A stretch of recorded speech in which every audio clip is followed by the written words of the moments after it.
এখন থেকে ঠিক ৯ বছর আগে ঘটে যায় এক বিস্ময়কর ও চাঞ্চল্যকর দুর্ধর্ষ ঘটনা, যা নজর কাড়ে পুরো বিশ্বের। প্রযুক্তির দুনিয়ায় যে কোনো থ্রিলার সিনেমাকেও হার মানানো এই ঘটনা আপনার স্নেহ শক্তিতে পরতে পরতে সাসপেনশনে ফেলবে।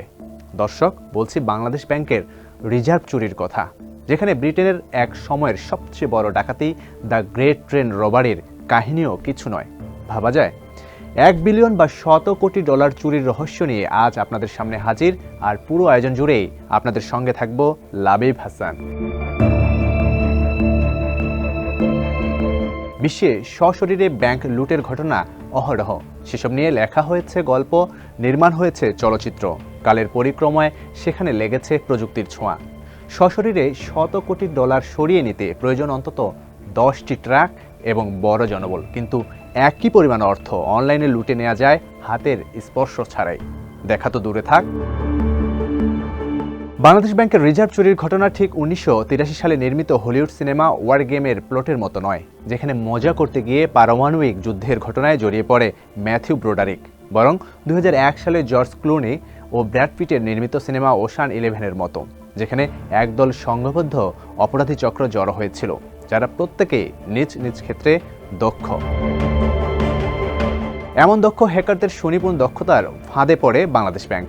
2016 সালের 5 ফেব্রুয়ারি চুরি করে কেন্দ্রীয় ব্যাংকের রিজার্ভ থেকে 8 কোটি 10 লাখ ডলার।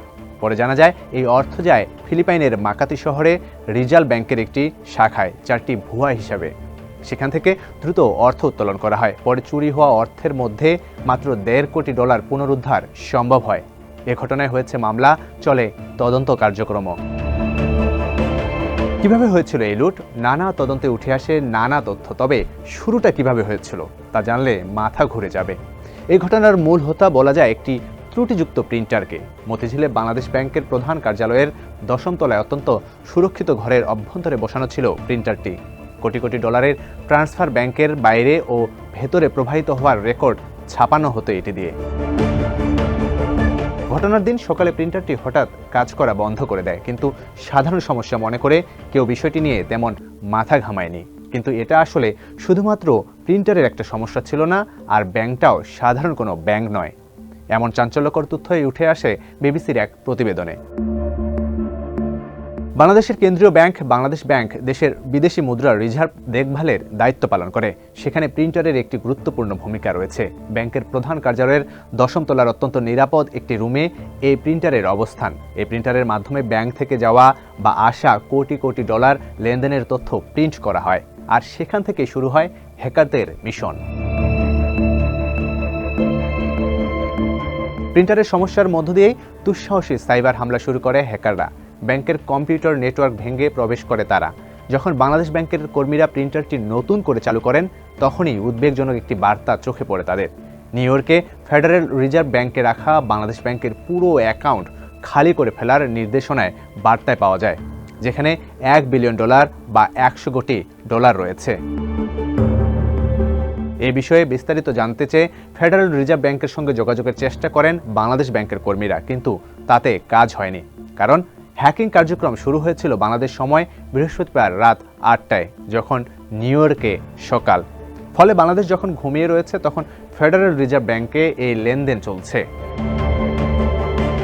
পরদিনই শুক্রবার বাংলাদেশে 2 দিনের সাপ্তাহিক ছুটি শুরু হয়েছে। কেন্দ্রীয় ব্যাংকের প্রধান কার্যালয়ও 2 দিনের জন্য বন্ধ। আবার এরপর যখন বাংলাদেশের কর্মকর্তারা শনিবার এসে এই চুরির বিষয়টি টের পেলেন, তখন নিউ ইয়র্কে 2 দিনের সাপ্তাহিক ছুটি শুরু হয়েছে। আরও সময় ক্ষেপণের জন্য হ্যাকাররা আরও একটি কৌশল খাটিয়েছে। যখন তারা ফেডারেল রিজার্ভ ব্যাংক থেকে অর্থ বের করে নিয়েছে, তাদের সেই টাকা কোথাও না কোথাও পাঠাতে হবে। তারা সেই অর্থ ওয়ার ট্রান্সফারের মাধ্যমে ফিলিপিন্সের রাজধানী ম্যানিলায় পাঠিয়েছে। আর সেখানে সোমবার 2016 সালের 8ই ফেব্রুয়ারি ছিল চন্দ্র বছরের প্রথম দিনের জাতীয় ছুটি। সব মিলিয়ে বাংলাদেশ, নিউ ইয়র্ক আর ফিলিপাইনের সময় পার্থক্য মিলিয়ে হ্যাকাররা এই চুরি করা অর্থ সরানোর জন্য 5 দিন সময় পেয়েছেন। দর্শক, এই পুরো মিশন সফল করতে হ্যাকাররা একদিন, দুদিন বা 1 মাস 6 মাসে ভূমিকা নেয়নি। বছরেরও বেশি সময় ধরে তারা এই মিশনের পেছনে সময় ব্যয় করেছেন। ঠিক কিভাবে চুরিটি হয়েছিল সে বিষয়ে একটি ব্যাখ্যা দিয়েছে মার্কিন কেন্দ্রীয় তদন্ত ব্যুরো FBI। তবে মার্কিন গোয়েন্দা সংস্থার ওই নথি অনুযায়ী 2014 সালের 7 অক্টোবর থেকে বাংলাদেশের বিভিন্ন ব্যাংকে টার্গেট বানিয়ে আসছে হ্যাকাররা। 2015 সালে বাংলাদেশ ব্যাংকের বিভিন্ন কর্মকর্তার ইমেইলে চাকরি প্রার্থীদের কিছু ইমেইল আসা শুরু করে। সেখানে সিভি এবং কাভার লেটার সংযুক্ত ছিল। ব্যাংকের কয়েকজন কর্মী সিভি ডাউনলোড করে খুলে দেখেন এবং সেখানে লুকানো ভাইরাস কম্পিউটারে প্রবেশ করে। এতে ব্যাংকের ডিজিটাল ভল্ট এবং কোটি কোটি ডলারের তহবিল পাচার হওয়ার রাস্তা তৈরি হতে থাকে। আশ্চর্যজনক হলেও সত্যি যে 1 বছর ধরে হ্যাকারদের ভাইরাস ব্যাংকের কম্পিউটার নেটওয়ার্কে বিচরণ করে। কিন্তু প্রশ্ন হলো, কেন এই 1টা বছর ধরে তাদের ভাইরাস শনাক্ত হওয়ার ঝুঁকি নিল? কারণ টাকা চুরির পর সেটি সরিয়ে নিতে উপযুক্ত সময়ের দরকার ছিল। এছাড়াও 4টি ভুয়া অ্যাকাউন্ট খোলা হলেও কারো নজরে পড়েনি বিষয়টি। এমনকি হ্যাকাররা সুইফট সিস্টেমের কোনো ত্রুটির সুযোগ নেয়নি। তাদের সেটার দরকারও ছিল না, কারণ সুইফট সফটওয়্যারের কাছে হ্যাকাররা নিজেদের ব্যাংকের কর্মী হিসেবে উপস্থাপন করেছিল। এতে সফলভাবে হ্যাকাররা সিস্টেম হ্যাকিং করে বিপুল অঙ্কের অর্থ সরিয়ে ফেললেও হলিউড সিনেমার মতো ছোট একটি ভুলের কারণে তারা আটকে যায়। হ্যাকাররা যে ব্যাংকে 91 কোটি 10 লাখ ডলার স্থানান্তরের করতে চেয়েছিল, সেই আরসিবিসি ব্যাংকটি ম্যানিলার জুপিটার স্ট্রিটে অবস্থিত। এখানে শত শত ব্যাংক আছে, কিন্তু হ্যাকাররা এই ব্যাংকটিকে বেছে নিয়েছিল, আর এজন্যই তাদের কোটি কোটি ডলার হাতছাড়া হয় বলে বিবিসির এক প্রতিবেদনে বিষয়টি উঠে আসে। সেখানে বলা হয়, স্থানান্তরের একটি আদেশের ঠিকানায় যে জুপিটার শব্দটা ব্যবহার করা হয়েছিল, যে নামটা নিষেধাজ্ঞার তালিকায় থাকা ইরানের একটি জাহাজেরও নাম। আর এতেই অটোমেটিক সিস্টেমে সতর্কবার্তা বেজে ওঠে। ফলে জালিয়াতির বিষয়টি ধরা পড়ে এবং লেনদেন স্থগিত করা হয়। কিন্তু এরই মধ্যে 10 কোটি 10 লাখ ডলার, যা বাংলাদেশি মুদ্রায় 810 কোটি টাকার সমপরিমাণ অর্থ চুরি করতে সমর্থ হয়। এর মধ্যে 20 মিলিয়ন বা 2 কোটি ডলার চলে যায় শ্রীলঙ্কার দাতব্য সংস্থা শালিকা ফাউন্ডেশনে। এটিও হ্যাকারদের সহযোগীর অর্থ পাচারের ব্যবহারের জন্য পরিকল্পনা করা হয়েছিল। কিন্তু এখানেও ছোট্ট একটি বিষয় হ্যাকারদের পরিকল্পনার বাধা হয়ে দাঁড়ায়। ফাউন্ডেশনের বানান ভুলে হ্যাকাররা লেখে ফাউন্ডেশন। ব্যাংকের একজন অতি সতর্ক কর্মীর চোখ এই ভুলটি শনাক্ত করেন এবং লেনদেনটি আটকে দেয়া হয়। ফলে সব মিলে হ্যাকাররা 8 কোটি 10 লাখ ডলার চুরি করতে সমর্থ হয়, যদিও পরিকল্পনা ছিল 1 বিলিয়ন ডলার অর্থ হাতে নেয়া। ফলে বিপুল অঙ্কের টাকা আটকানো গেলেও এটি ছিল বাংলাদেশের জন্য একটি বড় আঘাত, যেখানে প্রতি 5 জনের মধ্যে একজন দারিদ্র্য সীমায় বসবাস করে। তদন্তকারীদের রিপোর্ট অনুযায়ী ডিজিটাল তথ্য প্রমাণ শুধুমাত্র একটি দিকে নির্দেশ করে, সেটি হলো উত্তর কোরিয়ার সরকার। কোনো বড় সাইবার হামলার প্রধান সন্দেহভাজন হিসেবে উত্তর কোরিয়ার নাম আসাটা অনেককে অবাক করতে পারে, কেননা এটি বিশ্বের সবচেয়ে দরিদ্র দেশগুলোর একটি এবং প্রযুক্তি, অর্থনীতি এবং অন্য প্রায় সকল বিষয়ে বাকি বিশ্ব থেকে বিচ্ছিন্ন।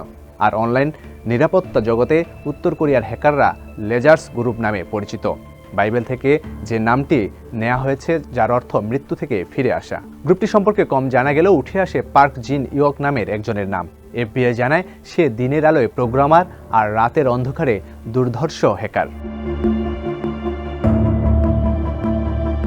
ফিলিপাইনকে ব্যবহার করে অর্থ বের করার পরিকল্পনা করা হয়। 2015 সালের মে মাসে হ্যাকাররা এজন্য একজন চীনা ব্যক্তিকে নিয়োগ দিয়েছিল।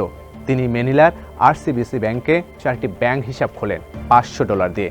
এজন্য তাদের নিশ্চিত হতে হয়েছে যে ফিলিপাইনের ব্যাংকের লোকজন দুর্নীতিগ্রস্ত। ব্যাংকে হিসাব খোলার পর পরের 9 মাস কিন্তু তারা চুপচাপ বসে থেকেছে। আর এর 1 বছর ধরে তারা ছিল বাংলাদেশ ব্যাংকের কম্পিউটারে, যা প্রায় অবিশ্বাস্য।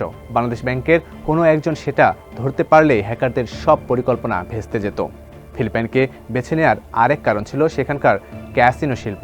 এই খাতে কোনো নজরদারি ছিল না, অর্থের উৎসের কোনো খোঁজও করা হতো না। ফলে এখান থেকে অর্থ বের করে নেওয়া ছিল অত্যন্ত সহজ। চুরির বছরের স্বেচ্ছায় সামান্য অংশ অর্থাৎ $1.5 কোটি ফেরত পেয়েছিল বাংলাদেশ। এখনও 65% অর্থ ফেরত আসেনি। বাকি অর্থ ফেরত পেতে ফিলিপিন্স ও যুক্তরাষ্ট্রের আদালতে মামলা চলছে, তবে অর্থ ফেরত বা চলমান মামলার কোনো অগ্রগতি নেই। সমঝোতার মাধ্যমে অর্থ ফেরতের প্রস্তাবেও সাড়া নেই ফিলিপিন্সের। ফলে আদৌ অর্থ ফেরত পাওয়া যাবে নাকি মামলা পরিচালনায় বছরের পর বছর শুধু অর্থ খরচ করতে হবে তা নিয়ে সংশয় দেখা দিয়েছে। এদিকে মতিঝিল থানায় করা মামলার তদন্ত কাজও দীর্ঘ 9 বছরেও শেষ করতে পারেনি পুলিশের অপরাধ তদন্ত বিভাগ সিআইডি। এই অবস্থায় মামলা তদন্তের দায়িত্ব নিতে চায় দুর্নীতি দমন কমিশন বা দুদক।